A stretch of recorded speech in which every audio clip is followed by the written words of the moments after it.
And now, it's that time of the week once again. Welcome to the Departure Lounge podcast with your host, Tom Whittle, your ticket to the home of aviation podcasts. Sit back, relax, and enjoy the flight.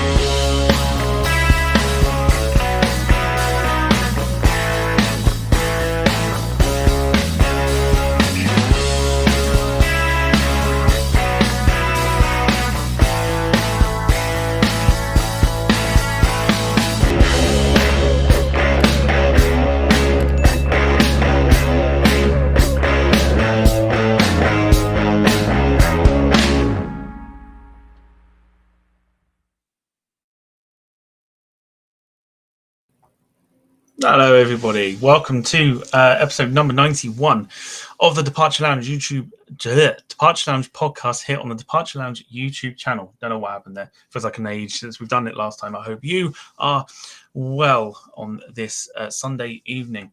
7 days to go, everybody, till you get nice little presents, unless you've been naughty, Max, and you get coal in your stocking. My name is Tom Whittle, and joining me this evening, I'm so unprepared for this, bear with me 2 seconds, is what I call an LL expert. He might laugh about it, but I call him the LL expert because he knows a lot about them. We'll bring him on anyway. It is, of course, and forgive me if I mispronounce your name, Jon Siva? Siva, yeah. Siva, close enough. Welcome, John, to the Departure Lounge podcast. How are you? First of all, shalom. Merry Christmas and Happy Hanukkah, most importantly. So this evening is actually the first night of Hanukkah. So we will be inclusive and say happy season's greetings. I'm very well. How are you doing? Yeah, I'm doing all right. I'm still recovering from a fractured bone in my elbow. So halfway through the recovery process. So we're on the other side now. So we're getting there. We're getting there. But other than that, all good. All good. How's your weekend been so far? Rather dull, but I quite like dull. I'm a naturally at home person. No, to be fair, I'm usually out and about, but on this occasion, cost of living crisis, better stay indoors, and also adverse weather conditions. You know how it is in this country, a bit of ice and the whole thing shuts down. Oh yes. So I'd much rather just sit at home and do absolutely nothing. I mean, for the first weekend it has been. So in summary, it's been a pretty dull weekend, but I'm not complaining about it. No, I have heard that dull is the new black, so screw that. Exactly. I can't believe I've done that. Right, anyway. Good to hear. I mean, yeah, say with the cost of living and everything, dull is kind of the way forward. So yeah, pretty much the same here, I think, as well. So all good. Let's go into a little bit of housekeeping before we go into the main show as to why we are here. So we're on social media. You can find us on Facebook, Instagram, and Twitter. You can keep up to date with everything to do with the podcast on there. We also, I haven't updated the graphic, but never mind. We also have a merch shop. That's what I was thinking of. Excuse me. We're on a merch shop. So if you want to buy some custom-made shirts and anything here that you see on this graphic here, you can check that out in the description below. Or if you want a custom shirt in particular with any aircraft that you like, get in touch and we'll make it for you, stick on the shop so you can purchase it yourself. Do you know what? It's like literally 9 odd days since I've done it, so I'm trying to remember everything. Petition, there we go. We have a petition which the Cornwall Aviation Heritage Centre have set up a petition to help save them. They have sort of closed to the public since October, but are still fighting to find somewhere to go. Otherwise, the museum will shut forever, and particularly people down here in Cornwall don't particularly want that happening. So if you haven't signed the petition, please do consider doing that and helping out not just people of Cornwall, but the wonderful volunteers that ran the place as well. And also, if you want to be a guest on the show, just like John today, you can get in touch with us on the social medias, as we mentioned, and we'll get you on the show as soon as possible. It's been so long, I'm like literally having to refresh what I'm doing. But yes, anyway, right, let's say hello to the wonderful people that are in the chat. So Lynn Keeble, hello to you. Transatlantic Alison, our resident A330 pilot, good to see you in the chat. It's definitely evening. She wasn't too sure if it was or not. Wayne Hartshawn, hello to you. Serena Riley, hello to you. Jim Gemmell, Wayne Hartshawn, MaxJet TV Live Express, whose name doesn't seem to get longer every week. Hello to you. Rob Brown, Plane Spotting, good to see you. Steve Plains, all right, my lovelies. Carl Crawford, hello to you. And I think that is pretty much it. So we have John here to talk about the history and kind of his love of the Israeli airline El Al. So if anyone has any questions, within reason, we know there are some touchy questions out there that are to be asked, but try and keep it away from the political side. But if there's any questions you want to ask John about El Al or just literally anything to do with aviation, get them into the chat and we'll show them as the evening goes on. So, John, I suppose the first question is, as we said off air, you could have had British Airways, you could have had Virgin Atlantic. Why El Al? I think it's important to emphasize the question as to why not. So I'll tell you a bit about myself. So as you could probably tell by my surname, I'm not originally English. My family are half Israeli and half Sri Lankan. And in that, the Israeli side has always been a very close link to me and my family. And the one thing that's kept that link going has been El Al. I live here in Essex, in northeast London, and I don't really live in a Jewish community as such. And the only connection we had with Israel was El Al. It's the airline that put my family on the map. They brought my parents to get together. My dad was a former pilot, not for El Al. My mum used to work at Ben Gurion Airport, which is El Al's home base. And when they were travel agents, they met through the airline. So it's always been in the blood.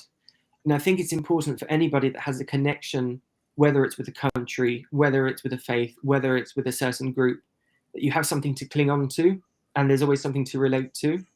So, for example, a lot of my friends who work for British Airways say, I feel most at home with BA because you go on board, you get your cup of tea, you've got the English-speaking crew, you have that sense of English sensibility.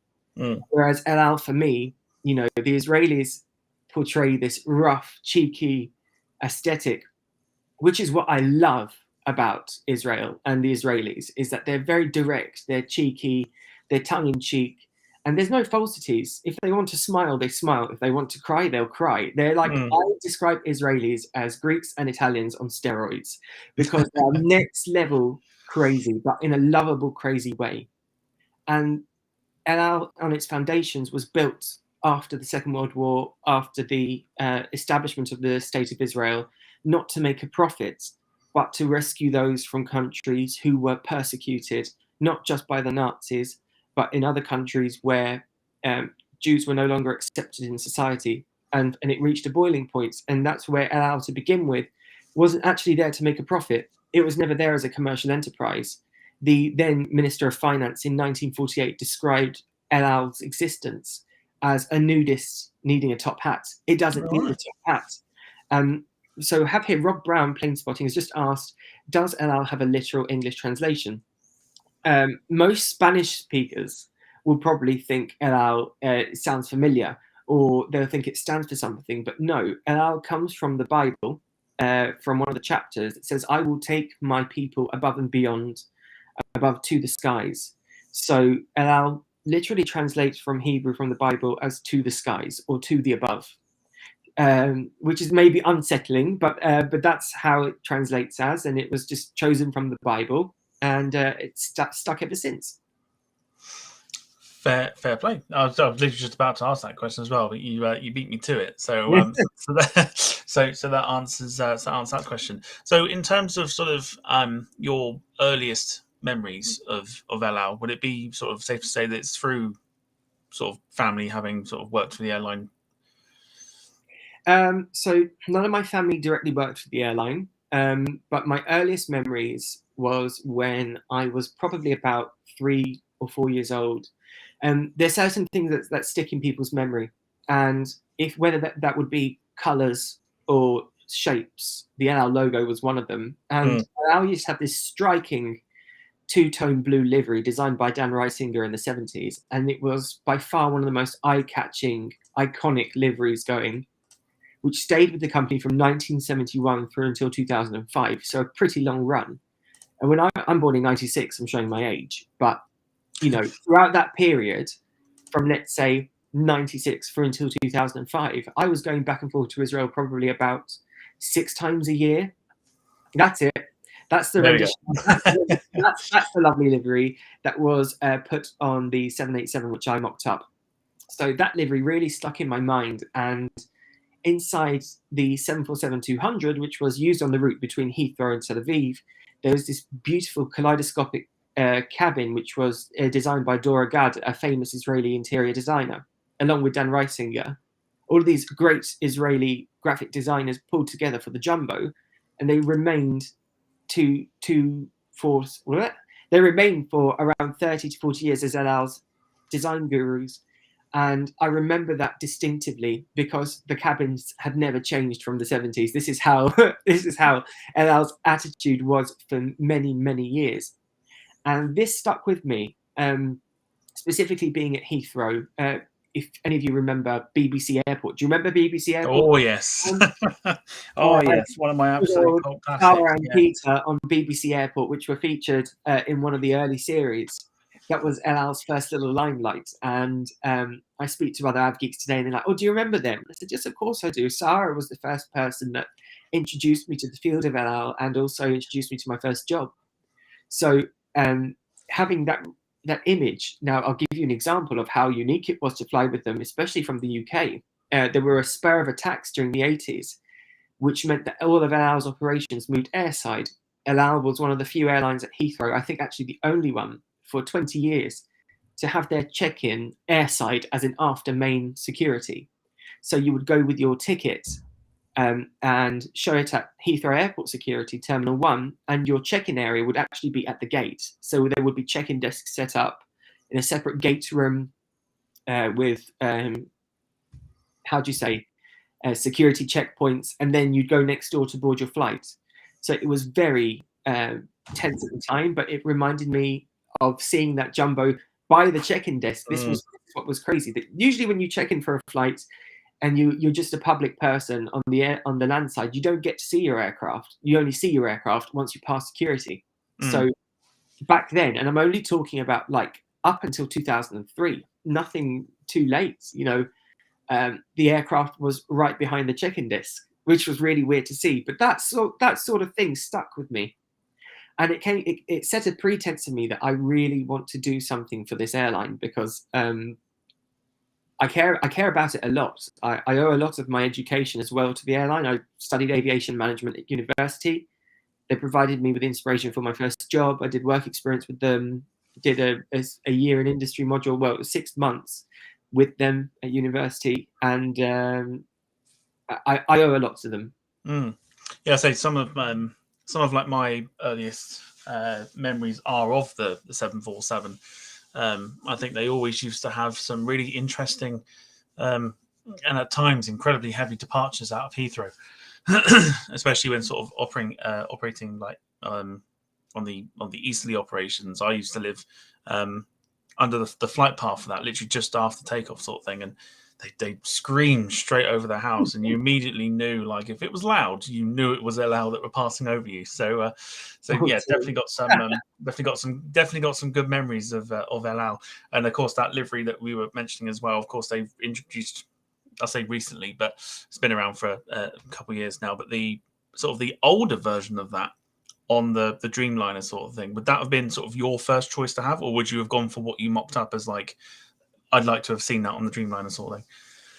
Well, insider info, the argument is that the current retro livery that was put on the 787, known as Echo Delta Foxtrot, named Rehovot, which is a city in Israel. All of El Al's planes are named by cities and towns in Israel.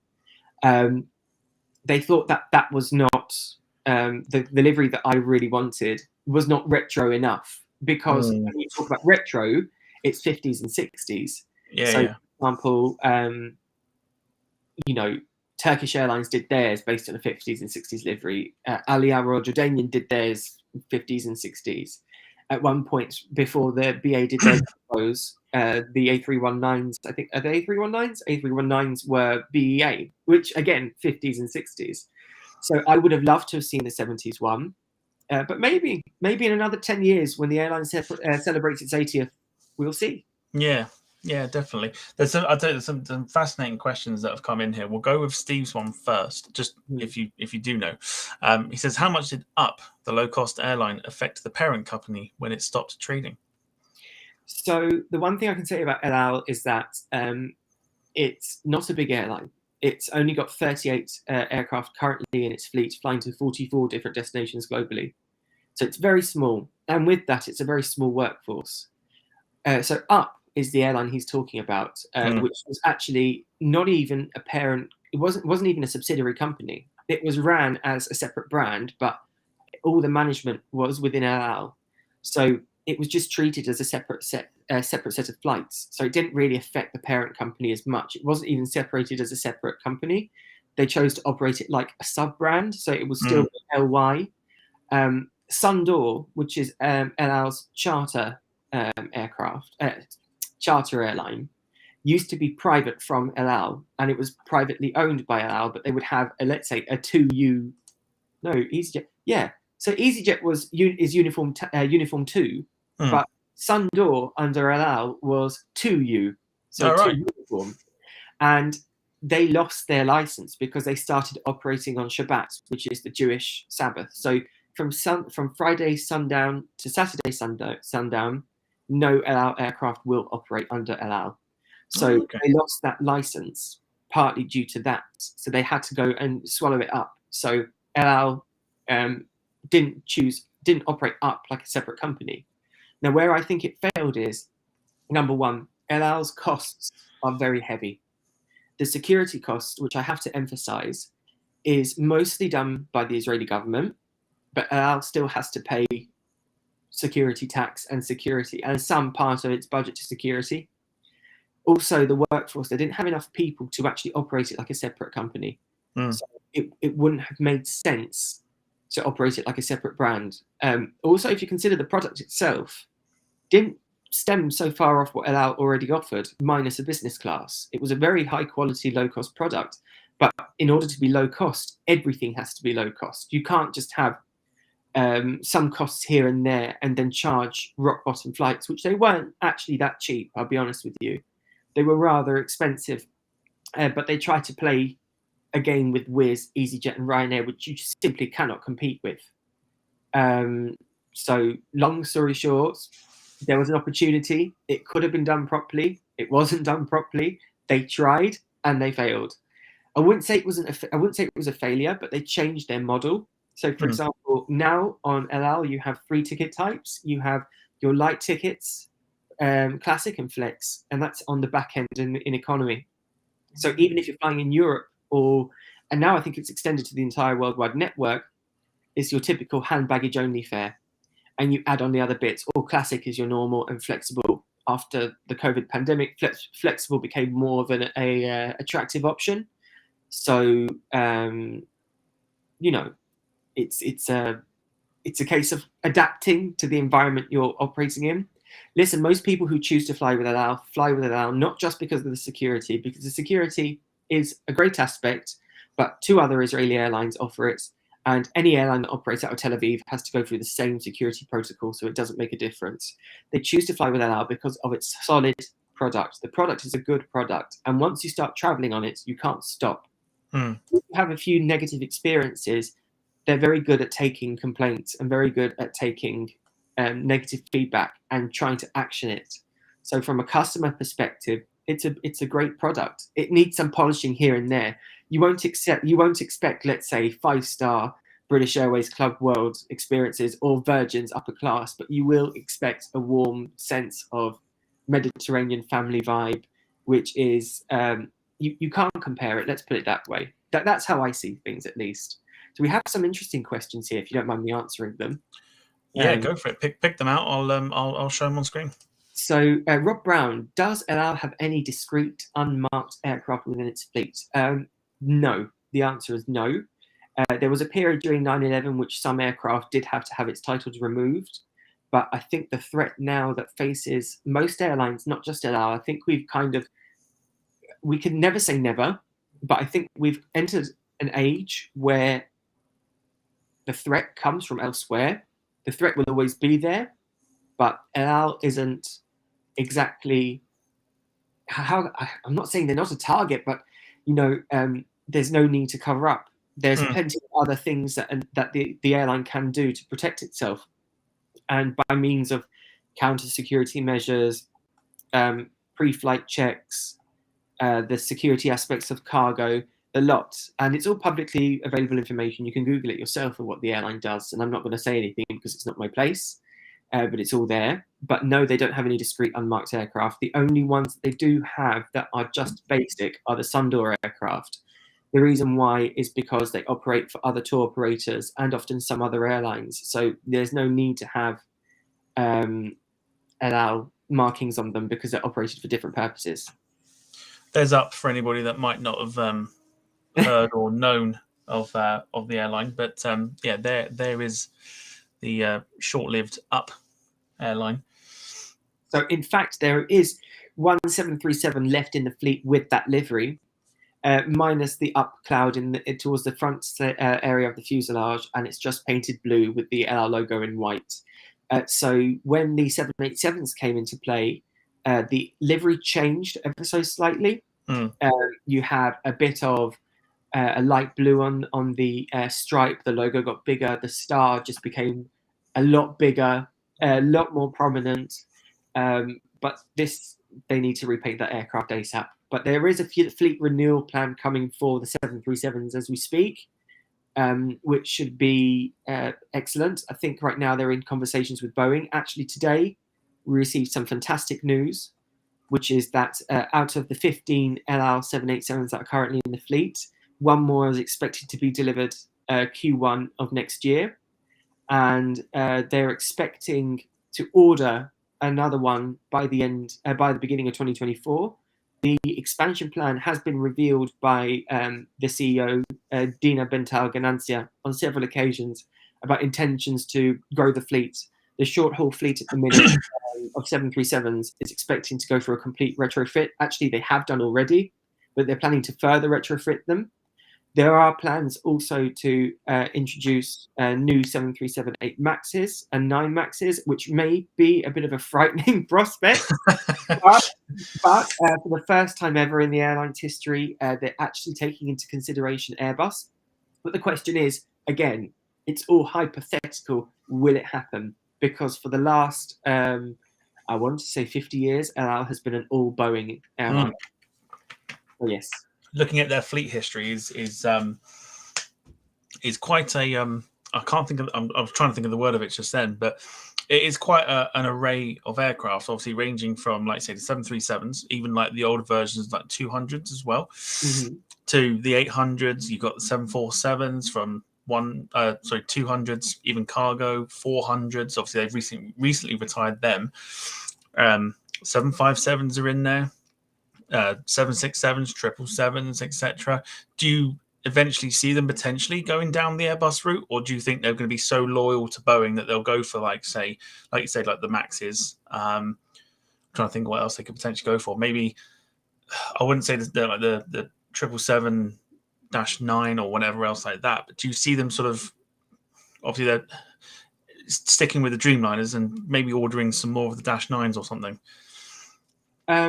So I do remember when the initial aircraft order was made in 2015, there was a plan for a mix of -8s, -9s, and -10s, of which I believe a handful of carriers have the -10, i.e. British Airways and United. Whether they would opt for Airbus.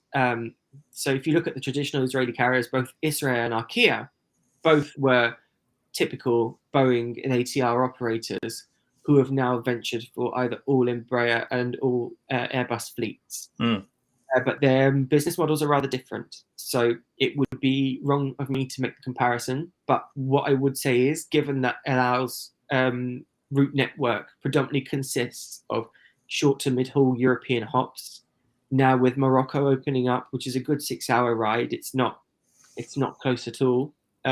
Used on a 737-900, which is tight. Luton is operated by a 737-900, tight.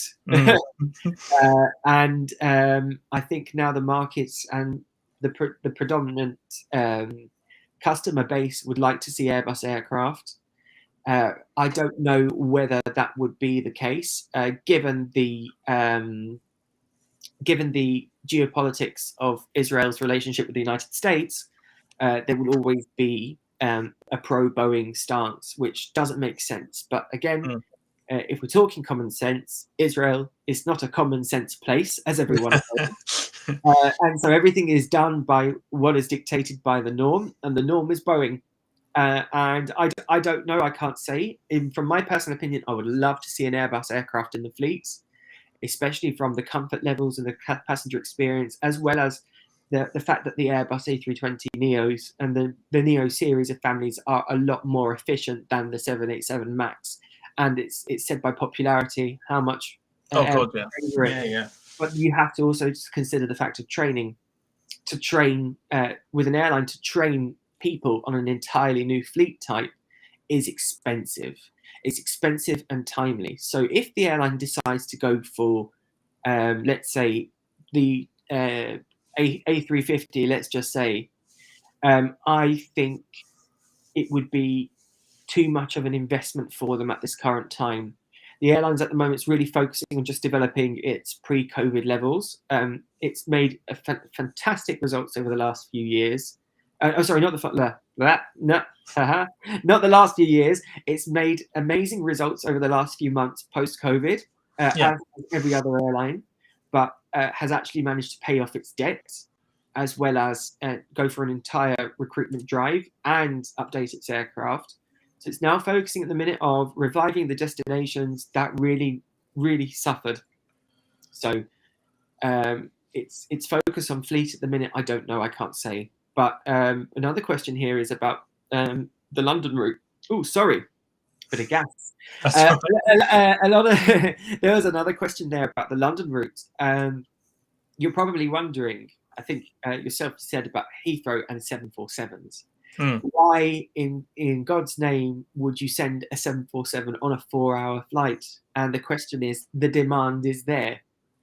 You have to recognize that if you look at history, there's no reason to say that the state of Israel and the British Mandate of Palestine was previously a British mandate. And there's always going to be a connection between the UK and Israel and the neighborhood. So there is a very strong traffic that goes between Israel and the UK, not specifically for that reason, but you have to consider it this way. Israel's one of the top high-tech destinations in the world. After the Silicon Valley, Tel Aviv is the next startup capital of the world. It produces thousands of startups each year, and there's plenty of investment there on the business side. Medical side, people go to Israel for medical treatment because it's so good. Holiday-wise, I don't need to tell you that Tel Aviv now is the second biggest LGBT gay hotspot in the world after San Francisco. And also tourism is jumping massively. Only 10 years ago, 30% of traffic between the two countries was new tourism. 10 years later, it's 70% new tourism, 30% visiting friends and relatives. So there is also that element, the pilgrimage market for those Christians that want to see the Holy Land. And I say the Holy Land because they want to see both sides. And, there's plenty of traffic going on between there. And we're talking group traffics, groups of up to 30, 40 people per flight. So there is a lot of demand. BA predominantly gets their traffic from connecting flights. Israelis naturally love to travel, hence why you've seen now El Al operate to the likes of the Seychelles and direct flights to Phuket and new destinations in the US, which are unheard of over the last 30 years for the Israeli market. And El Al survives on its connecting traffic from each destination. So they have co-chair agreements with American Aeromexico out of Heathrow, Aeromexico luckily out of T4, So passengers coming from South America will connect onto an El Al flight. So BA makes its connections traffic, as does Virgin on the route from North America, which happens to be El Al's most successful set of routes from North America. Yeah, because I say you've got obviously not just the, like say, El Al going out to Tel Aviv. Obviously, you've got the likes of Virgin who go out there, quite a bit. British Airways go out there quite a bit. So there is a market there. So I suppose the question that I had in my mind was obviously they fly Stansted, like you say, 737s, and everything else like that. Why doesn't Stansted see a bigger aircraft if the demand is there? So, funnily enough, El Al doesn't fly to Stansted. Is it Luton or something? Was it Luton? Forgive me, Luton. Yeah, forgive me. So El Al's had quite an interesting UK movement over the last few years. So before the pandemic, they actually had intended to fly. So here's the current breakdown. So pre-COVID, it would be five. Hold on. This is they have daily flights between London and Tel Aviv. So here's the breakdown: from Monday to from Sunday to Thursday, El Al operates double daily from Heathrow. One flight during midday around 14:15, and an overnight flight that departs at 22:30. Luton also has a mix of flights around 5 a week, which operates either at 9 o'clock in the morning or 10 o'clock in the morning from Luton, or at 9 p.m. that arrives the next day. So they actually go parallel. Stansted was expected to come into play in 2019 to have 3 weekly flights. Now, before Luton existed, in terms of El Al in 2008, all the flights actually operated out of Stansted. Stansted used to see jumbos, 777s, and 76 and 75. So, and we are only talking about 10 to 20 years ago. So they had that sort of traffic there. Luton, on the other hand, you'd see 737 800s and 900s. And during the peak, you would see 777s, which is unheard of at Luton to see a 777-200. But during the areas of Passover, which is actually the busiest period for travel to Israel, mainly for the Jewish communities, you will see 777s out of Luton. Okay. No, that's fair enough. I want to sort of quickly dive back as well, before I completely forget about it. When we talked about the security side of things, we won't go deep into this because I know it is quite political. People will know. If you don't know, Google it. We're not going to tell you about it. There's a picture here I want to bring up of the 777 that's on your Instagram there. And I said this at the end of the last show we did. I think they're the only airline, if I'm correct, that have like an anti-missile system on board. Yeah, so it's not the only airline. So both Israel and Arkia have it as well. So that's called the C Music device by Elbit Systems. It was introduced by the Israeli government on select aircraft for select routes. And essentially what that does is deflect the missile using a laser. So there's a little bubble underneath it. So, C Music is in C-music, like music that goes into your ears. So in case if anyone wants to Google it, it essentially diverts the laser using a heat-seeking laser that deflects the missile. And that's there, isn't it? It's just there. Is that right? right? It usually sits at the back of the aircraft, yes. I don't know much about it. But all I can say is that's how it works. It simply deflects the missile. On some older aircraft, like the 747-200, there were murmurs, and I can't confirm, of flares. And I thought, I don't think anyone wants to see flares pop out the wing. Yeah. But again, this is all thought process. But the security element I have to address, which is everyone talks about it as it being El Al security. It's not. All the instances that you hear about El Al and security, it's there because of the Israeli government. The Israeli government have put in a mandate that state that all Israeli airlines have to go through that security process. So it's not down to the airline. The airline has no say. All the airline does is provide the customer service training for those agents. The rest is done by the government. El Al has no partaking whatsoever in the actual procedure. So it's just a security sort of. And what it kind of irritates me, because the airline has so much to offer than just security. And in fact, the security process can be quite unnerving for some to be interviewed before you check in. I get it all the time. And okay, it's not for everybody. I can understand why it's there, though. Everything has a need. But there are some bits that are unnerving, and it does fall down to the government. It doesn't fall down to the airline at all. No, that's yeah. I mean, like I said, if you know, then you know. If you don't, obviously Google it. We're not going to dive into it and stuff like that, because there'll be somebody waiting there ready to put their finger on the report button. There's always one person. There's always one person that will leave a dislike, and there's always one person that will try and report it. Guaranteed. But yes, obviously, people that follow you on social media and everything else can see that you constantly fly, back and forth with El Al and stuff, and things like that. And you've sort of recently had a bit of a special trip. Is it to their maintenance as well? So I have a very friendly relationship with El Al's social media team.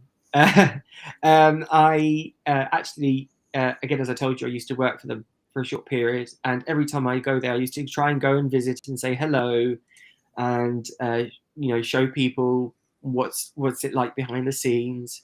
So I visited their head offices, their hangars, their maintenance facilities, all the internal bits. It's always an experience. It's like I can go there 6 or 7 times each time I visit, and I will never get tired of it, because you get to come have these unique experiences. Oh yeah, why would you get bored of it? Oh no, never. And what's weird about it is, since social media, I started off, this whole obsession started off by collecting. I'm a collector by nature. I have a collection for the El Al memorabilia, which I'm still building to this day. And they used to say, "Oh, who's this person that keeps trying to ask for stuff?" And then it developed into this. And when they started featuring me on their social media, for example, TikTok, they're going massive on TikTok, and that they wanted to showcase my collection. There became a point where I was in the hangar. There was a guy on an abseil, they have a big hangar there that was designed for the jumbo. And I'm just walking underneath the aircraft, and I can hear, "It's him from London. Who's that?" And I'm like, "Oh my gosh!" And I'm like, "Hi." I think it did really bad things for my ego. I must admit, walking to the head office, I was walking onto the mezzanine level at head office, and they had this massive 737-900 model, which I sent you, and there was a cleaner, and he was like, "Oh, it's John from London. I need a picture with you." I'm like, "What do you need a picture for?" So it was a crazy experience. But I have a very good relationship with them, and my point with them is, help me to help you. And I care about it a lot. Even in my own company that I currently work for as my employer, they say to me, "Listen, you're doing so much good PR for them. They should pay you." And I said, I know, but I do this out of love. I don't do this because I'm expecting anything in return. I do this because also, I think, whether it's AvGeek circles, whether it's travel blogger circles, this Instagram page and my social media platforms have become the place to go if you want to know about El Al. And I get the weirdest questions come in, whether it's the meal service, or are the toilets gendered, which is an odd one that I have because of the religious aspect. And you do deal with quite a lot of racism, funnily enough, which is, it's not funny, but that's part of the reason why I'm there, which is to counter this abhorrent sort of anti-Semitism that's around, and it exists within, we'll go into it because it's important, that exists within the airline enthusiast network as well, to some degree, which is really weird. Because you have to remember, at the end of the day, we like planes, we love aircraft. Don't diverge. And I think someone there's some amazing spotters at Heathrow, amazing. And someone sent me a screenshot. Now, I don't spot at Heathrow. I only try and go to Heathrow probably once a month to clear my head, to just go there and catch an El Al plane and go home. and one person sent me a screenshot from a stupid group chat, which was ridiculous, of some boys taking the El Al aircraft, drawing a Nazi swastika on the tail, and saying, using the usual rhetoric of Free Palestine, but then saying Hitler didn't finish his job. And I thought, we work in this, we enjoy this industry because of the diversity of traffic that we get at Heathrow and the diversity of airlines that go from A to B. And though you may not agree with the country, at the end of the day, it's just an aircraft. So there's no reason. It's the same reason why I wouldn't take, I wouldn't talk about Iran's appalling human rights record and relate it to an Iran Air aircraft. It's not right. Although Iran Air's government owned, isn't. It doesn't matter. The point is that we're all human, and we all enjoy what we enjoy. And the beauty about Heathrow, which I'm sure that everyone will agree with, that yes, you have T5, and yes, you have the lovely BA livery, but there is more out there with some amazing carriers, with some amazing liveries that offer some interesting services, some fantastic services in many cases, and we all can appreciate that. And that's the beauty of aviation. Yeah, does get a bit boring seeing this from time to most of the time. Yeah, well, my relationship with British Airways isn't exactly crystal clear. No, but I totally get what you mean. Like for me, like spotting trips and stuff, it's pretty much like, I think it depends on where your home base is, I suppose. Like for me, when I lived in London, Heathrow was the first one, so I'd always go to Heathrow like weekends after school, etc. And you constantly see like British Airways A320s and 319s. When they were more, there was more in the fleet. Obviously now you've got to take them while you can get the 319s before they all disappear. But like 320s and stuff, you just tend to like leave and just like, yeah, I don't need that one. Don't need that one. Don't need to film that one. Don't need to capture it. Don't need to do that. Same with like, if you go to Stansted and stuff, it's Ryanair after Ryanair. Or if you, I don't know, I mean, it's just maybe different for other airports that are maybe quieter, but it is one of those things where I suppose, like you say, if there's something special going in there, you tend to just turn up, grab what you want, and off you go again. And you almost feel like it's like a successful trip, even if it's like a busy airport like Heathrow, where you've got all these planes coming in, but actually you're only there for one plane, and as long as you cap that.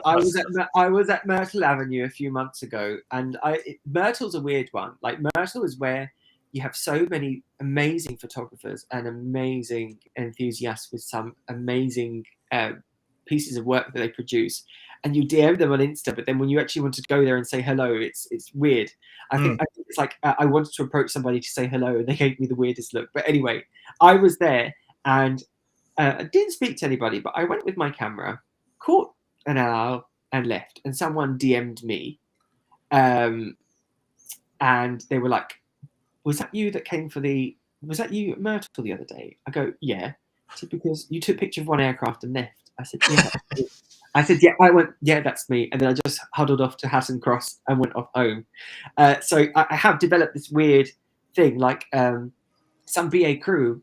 So I am part of an organisation called EPAN, which is a European Prize in Aviation network. We are kind of like a network of cabin crew, pilots, ground staff, enthusiasts, spotters, who come together to share our passion for aviation, but also emphasize on the LGBT rights and activism with regards to equality, which is fantastic. We do a fantastic job. And I always get the same questions from people, from cabin crew. They're like, BA cabin crew will look through their little A320 window and they'll go, "What's that?" And they'll send me a picture. And I'll go, "Well, that's El Al." And they go, "Oh yeah, we always see them, da da da da." And I always have to answer the questions, for example, about the people will come to me or come to other El Al staff members to ask questions about how to deal with certain passengers. So, for example, the Orthodox Jewish customers who have specific needs. So it's almost become like a help point, which is really weird because of the culture aspect. During the pandemic, El Al check-in desks were used, even for passengers that weren't flying El Al, as general help desks for getting to Israel, even if they were flying with other airlines. So that's the kind of thing that El Al embodies, that, they are big enough to serve, small enough to care. So that's why I like flying with them, because you can go with a small request and it doesn't have to go through channels and channels of people. And they can't promise to get it done, but it goes to the right people and they're willing to help. And that's why I like flying with them. Definitely. We'll come on to that shortly. My eyes have been drawn to this comment here by Transatlantic Alison saying, Tom, we mean to say we need to have words about the different picture behind you. Do you mean this one here? By all means, like if you can find one with a Virgin Atlantic one, I'll happily replace it. I will happily replace it. Do you want me to give you one? Yeah, go on then. Go on then. There you go. You want that one? That's at the top. Whatever. I mean, obviously, this clearly isn't doing it for everybody. So no, I would have one, but unfortunately, I don't have one for the time being behind me. It's just a blank wall and a vintage poster. So you're quite in with El Al. If you can just sneak one away and just send it to me, that'd be great. Oh, yeah, of course. Yeah, the same way I want to sneak a catering trolley from them, and they won't let me do it yet. So that's kind of on my hit list of things to get yet. So I'll tell you what's quite interesting, actually. Just slightly going off topic, talking of like catering stuff. There's a little catering box from it's an old Lufthansa one. It's in a shop that I work in removals, but we work out of a shop, and it's like a second-hand furniture shop.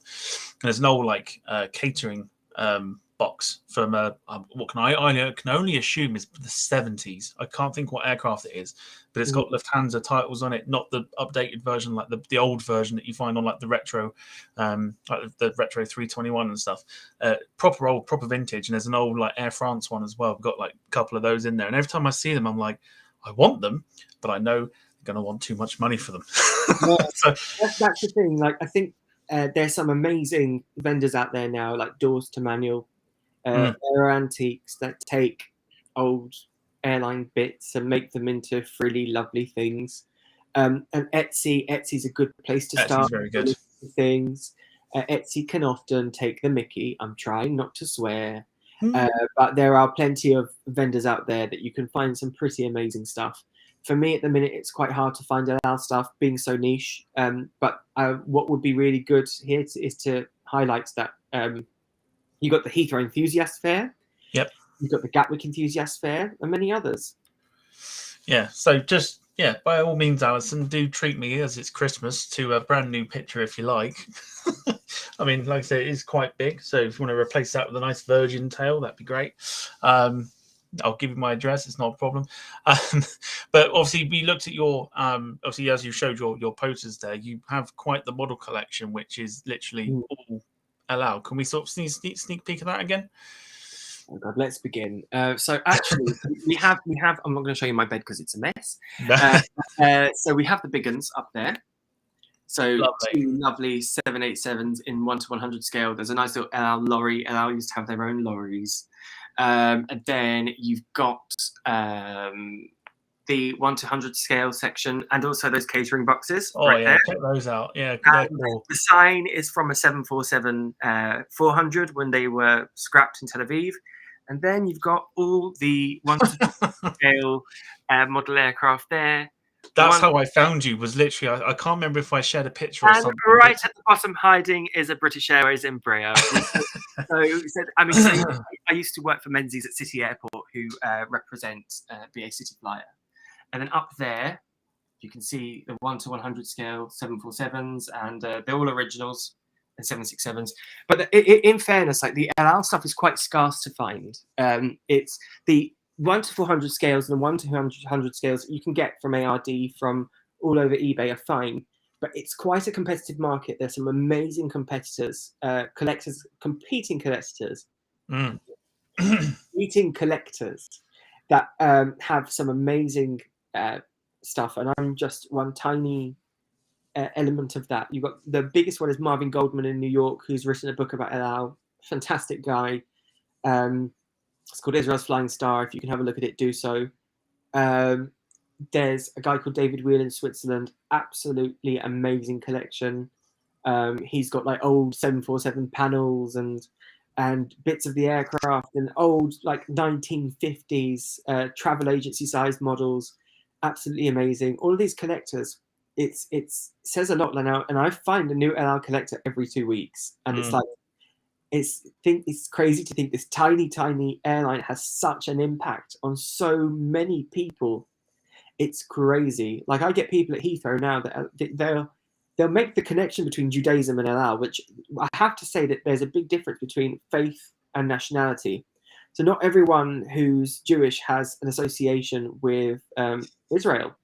But when they see that tail at an airport, it, you know, leaves a lump in their throat. I think there was a friend of mine, let's put it that way, who said to me, they missed me or something like that, and they said to me, every time I'm at Heathrow, because they work at Heathrow, I see an LL plane, I've got a little lump in my throat because it reminds me of you. And I was like, Jesus, what impact have I made on people? And you know, and it's that sort of thing. Like, I think when my mum first moved to this country, you know, she came here by accident. It wasn't the case that she came here because she wanted to, and she went on a short Euro trip, and at Brussels airport, she saw that LL tail there and burst into tears. And even to this day, that she's been here for 26 years, she cannot stop crying every time she sees one. And it goes for every other Israeli that lives abroad. Even if they don't like LL, it's that association with home. The same way that people would see a BA plane abroad, and it's like, oh, that's home. Like, yeah. It's a little bit of something, isn't it? That's the thing. There's a lot of people there saying, you know, how you know, stunning collection, says Wayne Hart. Sean, what a collection, says Carl Crawford, and Transatlantic Allison as well. And that's obviously inspired Wayne to say that we need to do a favourite model show. I think that'd be quite interesting. Get people on, show off their models, model collections as well. I think that'd be quite interesting. Something to do in the future, I think. Just another quick one.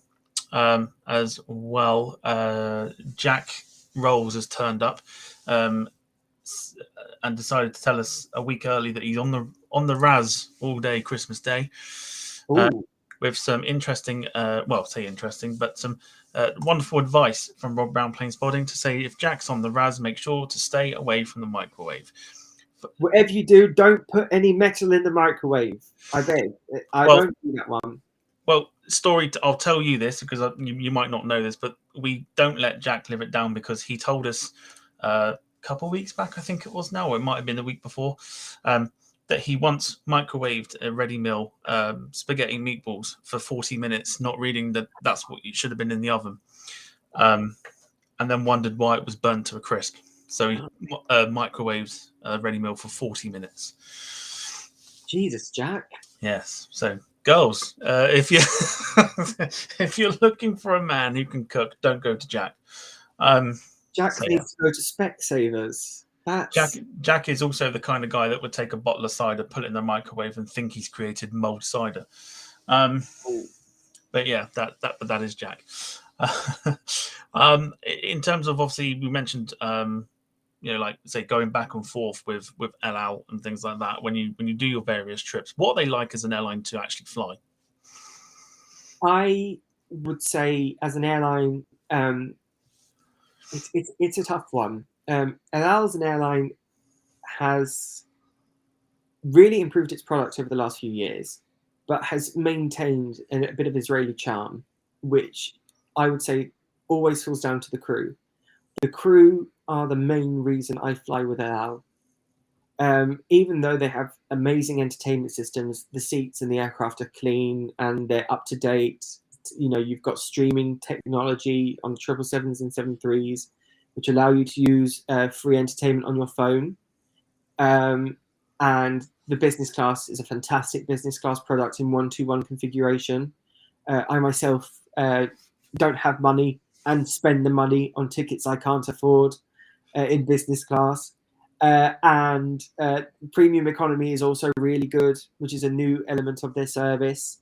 But going back to it, it's the warmth of the crew and the staff. They will joke with you. They will always put a smile on your face, and they're very direct and cheeky. So, for example,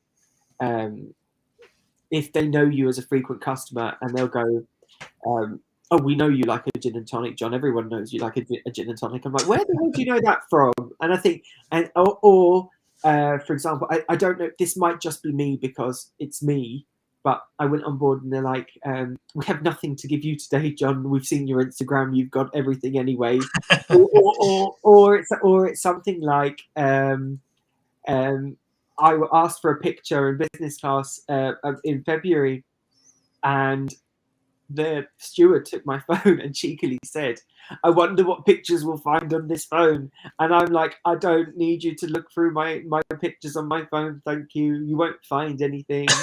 But it's they have this cheeky thing about them, the Israelis, which can come across as stupidly direct. But that's why I love them, because they, there was this there's this thing, that as British people, we're very reserved, we're very polite, and there's almost this faux sense of politeness sometimes, which is often really valued. Like, when you have a sensitive situation, like if you're really not in the best of ways and you ask, "Are you all right?" and they go, "Yeah, not bad." Yeah, but what does that "not bad" mean? The English way of saying "not bad" is actually, it's pretty bad, but I don't want to discuss it. Yeah. The Israelis, if you ask them, "How are you?" they'll go, "So where do you want me to start? It's actually really bad.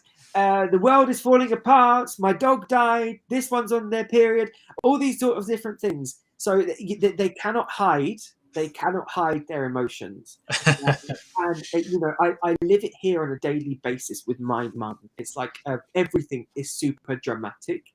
The world is about to end, but I wouldn't have it any other way. And with Israelis, it's the same. But it's like there's always this thing that it's always the chicken or beef argument. And Chicken or beef, that's it. And when you're in economy on Al, they have tea or coffee.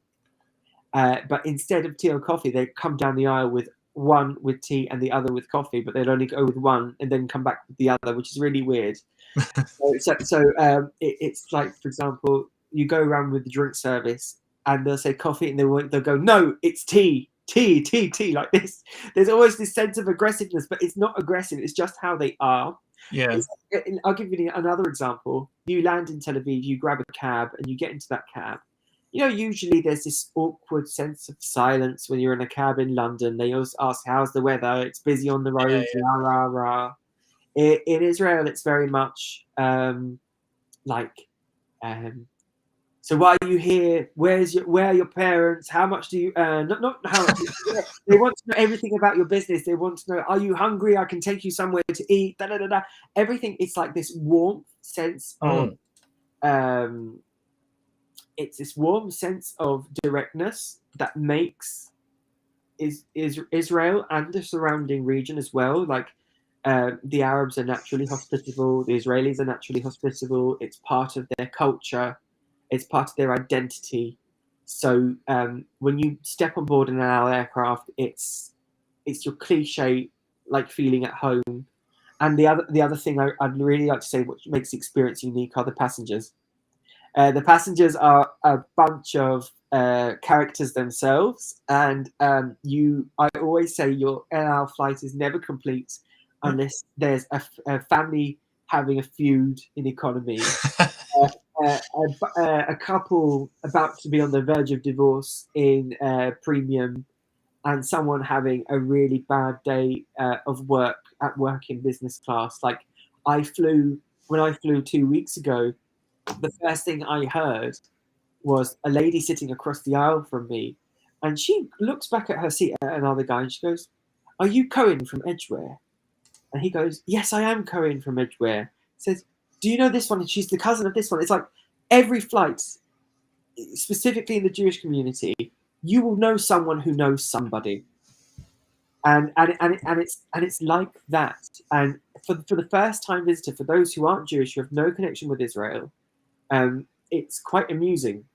It's really quite amusing. So when you go on board, it's a spectrum of color in terms of the diversity and the fun and the personalities that are on board that aircraft. And I always say to people, on that 22:30 flight from Heathrow that lands at 5 a.m, do not expect to get sleep, because it's just not going to happen in that 4.5 hours. It's a rowdy flight. Yes. It's a rowdy flight, but it's a fun rowdy. No, it's not like any arguments happen. There aren't fist fights. But I'll give you an example. The Orthodox passengers are a bit more religious. It's kind of beautiful that they daven. Daven means that they go like this. They're like at a concert, but they're praying. and they pray at the back of the aircraft by the doors. And it's really one of those things that you only find on Al.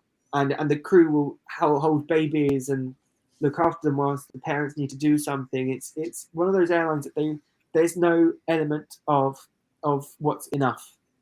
There's not enough. There's always, we have to do more, and that's what I love about them.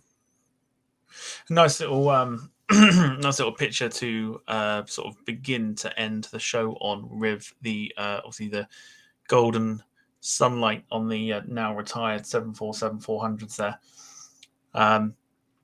Do you miss those, like flying on them? Obviously, like I say, LL used to kind of rotate with bits of the bigger aircraft like 777s and 747s and things like that. And do you miss flying on the? I mean, it's probably an obvious question, but do you miss flying on them?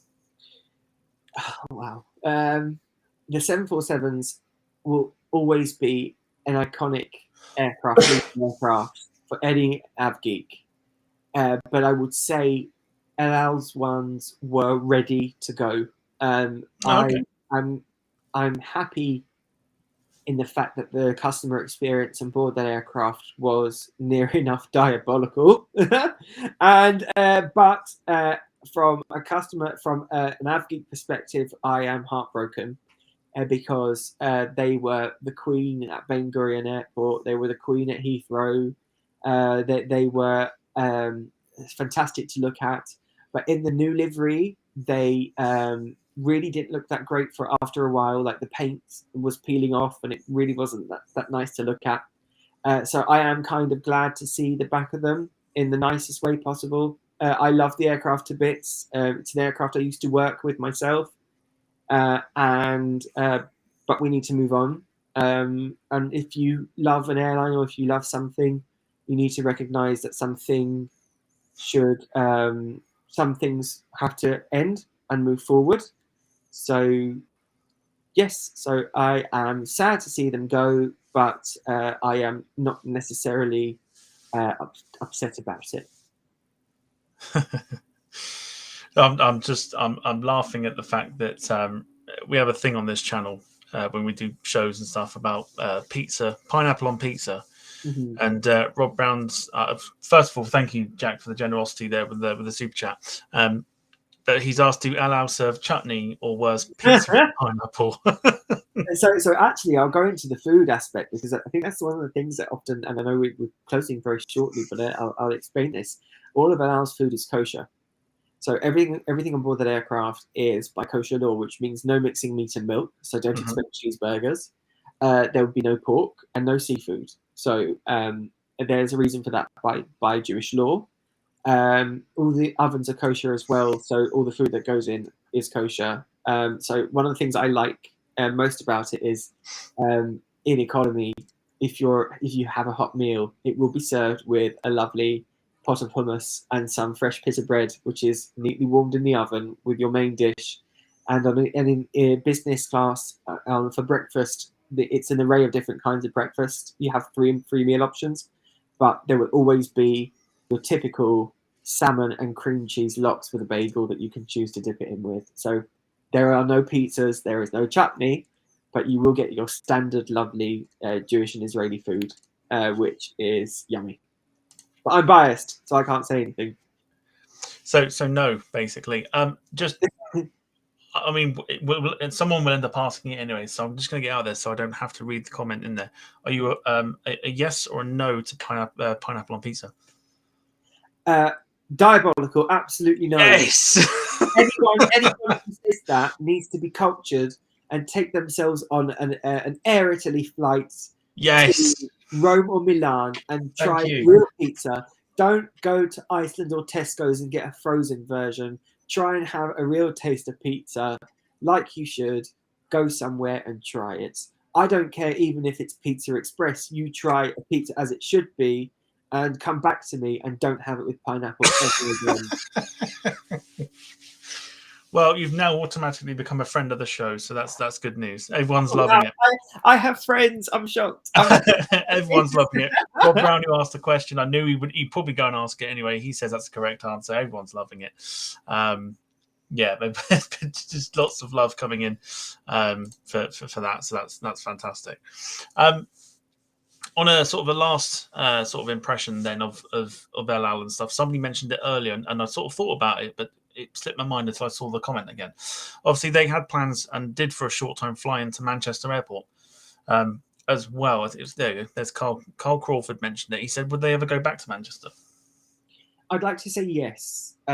Manchester has always been a lucrative destination for the UK-Israel market. Both Jet2 operated it, El Al previously for many, many years, but pulled out due to financial obligations. And EasyJet now operate the route direct to Tel Aviv, I think several times a week. I think actually, I don't know if it's 5 times a week, I can't tell you. But El Al operated it 3 times a week. I think it was Sundays, Wednesdays, and Thursdays from Manchester. And the route was quite successful, but due to COVID, it was cancelled. So the UK team, who are an amazing team here, run by Oronit Betalachmi. She's the CEO of El Al in Northern Europe, managing director, has said in an interview before that they're planning to actually focus on building the current routes, the traditional routes, key routes, before introducing anything on top. So Dublin is going to start in March, from March 28th, using a 737-900. And I'm hoping maybe within a year or two, Manchester should return, provided the traffic is there. Let's just hope, fingers crossed, that they will go back. But it will all be focused at the moment on fleet strategy. Once they have the resource, the staff, the fleet, I'm sure at some point in the future, Manchester will return. Good stuff. Good stuff. Well, I mean, I think Serena Riley kind of puts that into perspective for us. It's been highly fascinating to sort of get an idea. Lots of us will have known about El Al, but not to the extent that you do, with sort of the knowledge that you know, and of course the background and I say the love that you have for them. So I think I will speak on behalf of everybody to say, you know, thank you very much for educating us this evening, because that is kind of what it is, and that's kind of what this show's been about. It's to educate people about you know, an airline that some people will know a little bit about, some people might not know anything about, but now you know a lot more than you did an hour and 7 minutes ago. So yeah, so yeah, definitely on behalf of everybody, you know, thank you very much. My pleasure, and I will close on this, and that would be, if you ever have the chance to fly El Al, do it, try it, and don't hesitate to take pictures. This is an urban myth that El Al staff don't like you to take pictures. Take images, go crazy, and most importantly, Merry Christmas, Happy Hanukkah, Happy New Year, stay alive, be well, and just cheers. In fact, there was another while you mentioned that then about pictures. I said goodbye already. Sorry. About pictures, there was one thing that I wanted to ask. Somebody asked it. I don't know if I'll be able to see it now. That's the thing. Okay, I'll take back my goodbye. We'll look at the picture then. Sorry. So I was ready for my. I thought that would be my grand outro. And okay, sorry. No. Honestly, that's fine. We go into another section of the show. It's fine. That'll be the outro. But there was something I wanted to. Somebody did mention it. I may have missed it. I probably have missed it. Somebody mentioned about what the plane spotting was like over in Israel. Is it kind of frowned upon, or is it like, you know, free to kind of do what you wish? So Israel actually, El Al and the Israel Airports Authority in Israel actually encourage plane spotting. There's no one stopping you. They actually have a platform by one of the runways at Ben Gurion Airport, which is accessible via the terminal building, which you can walk along outside, that you can look at the arrivals and departures. And it's a good, I think it's about a 5 meter tall platform, quite big, that just surpasses the fence ever so slightly from a nice I think it's a 200, 500 meter distance. Which allows you to look at the aircraft, take off and land. Once you're on board the aircraft, there is no restriction on photography. Obviously, if you take pictures of the crew, ask them first. I wouldn't want anyone taking pictures of me without my permission. No, it's an urban myth. In some airports in the US, there have been reports that some people have been stopped by El Al security at gates for taking photos of the aircraft. The reason why is that there are security procedures on the ground there. So if you're at a gate, try not to take photos of the aircraft while security personnel are in and around the aircraft for obvious reasons. No one knows what someone can do with that information in terms of the picture. So, but there is no risk. And if the security approach you and ask you to ask you about taking pictures, just gently show them that you're an enthusiast and show them the pictures. If they say no, please delete it, just delete it. Don't ask any questions, just do it. They're not there to be a pain in the bum. They're there to do their job, and there's a purpose for them being there. There is a particular reason why. That's why, rather than just being all sort of like bar humbug sort of thing, there is a particular reason why. So Exactly. probably best not to argue with it. Right. Okay. So let's jump into the next sort of section. Now, I completely forgot to mention this to you, as I do for everybody else that comes on the show. This sort of part, as we sort of say goodbye and sort of wrap up the show up, we tend to say or give shout outs to people. I should have mentioned that before, but to be honest, I didn't realize that. I completely forgot. But yeah, so part of the show where we do shout outs for friends, family, loved ones, etc., doesn't have to be a short list. It can literally be as long as you like. But everybody in the chat, if you have any shout outs as well, get them in. We'll show them on the screen as we do ours. John, if you have any shout outs for anybody, go ahead. All right. Cheers, Mum and Dad. Thanks for creating me. I don't really have any shout-outs. I don't have any shout-outs. I'd say thank you for everybody for your very pleasant and enthusiastic and engaging comments. If you have any questions, don't hesitate to get in contact with me. And if you have any pictures of El Al aircraft and you're at Heathrow, do tag me. I will reshare them. If you can, shout out El Al Pilots on Instagram. That's a good one to go and follow. If you want some great intimate and exclusive views of El Al Ops, El Al Pilots is the one to follow. Some of it's in Hebrew, but there's some amazing pictures on there. Shout out to the Departure Land podcast. Woo! They need it. It's a fantastic initiative. Shout out to EPAN, the European Pride in Aviation Network. If you are someone who wants to get involved in the airline professional and enthusiast sector and you're LGBT, join us. We always do socials in London every so often. And to all the wonderful spotters that are at Heathrow, at Luton, that are taking pictures of these lovely blue and white aircraft, I thoroughly appreciate it. They keep me going.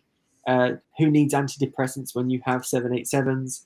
I like that. I like that a lot. That's a good one. Who needs antidepressants when you have El Al planes? No, but all in all, thank you. Yeah, it's a nice one to end on, actually. Who needs antidepressants when you got 787s? I like that. I like that a lot. Not many shout outs from me, but firstly yourself, like I said to you at the beginning, thank you for taking the time this evening to join us and to pretty much educate us. And I don't say that in a patronizing way to anybody that's watching, but just, that's what these shows are about. They're informative, they're educational as well. So, for you to take time to do that this evening is an honor for us. So, thank you very much for doing that. A big shout to everyone that's watched this evening, all the mods, etc. Jack for the super chat. Very, very appreciated. To Alison, do get in touch. Let's get this changed. But yes, and like I said, everybody watching as well. But yeah, lots of shout outs coming your way as well, John. So a nice one here from Serena, saying a huge shout out to John and to my wonderful partner in crime, Tom, for all the hard work you've put into the show. And of course, shout out to all the mods and viewers joining in. Merry Christmas. Yeah. Merry Christmas and Happy Hanukkah. I'm going to sign off now. Absolutely. So obviously next week we're not here because it is Christmas Day, and I shall probably be passed out by about 1 o'clock in the afternoon. So we won't be doing a show. I don't know when we'll be back, so you'll have to keep an eye on the socials for that. Might be after New Year. I don't know yet, but keep an eye on the social medias. And you'll find out when we're back, basically. But all that's left for us to say is a happy holidays, Merry Christmas to everybody, Happy Hanukkah, and we'll see you potentially next year. You can say that now. But have a great Christmas, everybody. Enjoy it, spend time with family, etc. And we'll see you very, very soon.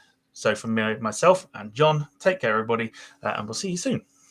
Bye.